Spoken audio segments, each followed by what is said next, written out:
चारी तरिकाले मान्छेलाई भिडले मारेको र त्यसलाई मारेर टाँगेर जलाएको छन्। त्यसमा हाम्रो घोर आपत्ति छ। जस्तो मार्ने निर्दय आतंककारीहरूलाई हामी यहाँबाट भन्न चाहन्छु, तिमीहरू खबरदार होस्। हामी पनि यही हिन्दू हौ, हामी पनि यही देशमा छौँ, हामी पनि छोड्नेवाला छैनौँ। तिनीहरूलाई राम्रोसँग सुनिआएको तिमीहरू जुन बेलादेखि यो सरकारमा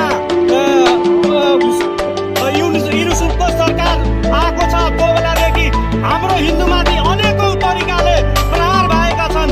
हाम्रो हिन्दू भाइ बहिनीहरूलाई बलात्कार गरी जलाएर काटेर मारेका छन्। त्यो हामी बर्दाश्त गर्नेवाला छैनौँ। कुनै बाह्रमा हाम्रो हिन्दूहरू त्यहाँ पार्टिसन भएको बेला 22 देखि 28% हाम्रो हिन्दूहरू थियो। तर आज त्यहाँ हामी 7 देखि 8% हिन्दू हाराहारीमा बसेका छौँ। सबै हिन्दूलाई कुनै न कुनै बाह्रमा मारेका छन्। त्यो मारेको हामी बर्दाश्त गर्दैनौँ।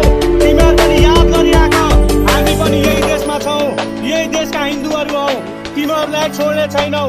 याद गरिराख, सचेत हौ। हामी यहीबाट खबरदारी गर्न चाहन्छौँ। तिमीहरू सचेत भएन भने यहाँबाट हामी तिमीहरूलाई के गर्नेछौँ, यहाँबाट ठुलो आन्दोलन गरेर तिमीहरूलाई के गर्नेछौँ। जरुरी पऱ्यो भने त्यहाँ पनि हामी जानेछौँ। याद गरिराख, याद गरिराख। अन्तमा म के भन्न चाहन्छु, म जुन मेरो हिन्दू भाइ मरेर जानुभएको छ उहाँप्रति मेरो हार्दिक श्रद्धाञ्जली छ। उहाँले हार्दिक श्रद्धाञ्जली व्यक्त गर्न चाहन्छु। उहाँको स्वर्गमा बास होन भनेर म कामना गर्न चाहन्छु। धन्यवाद।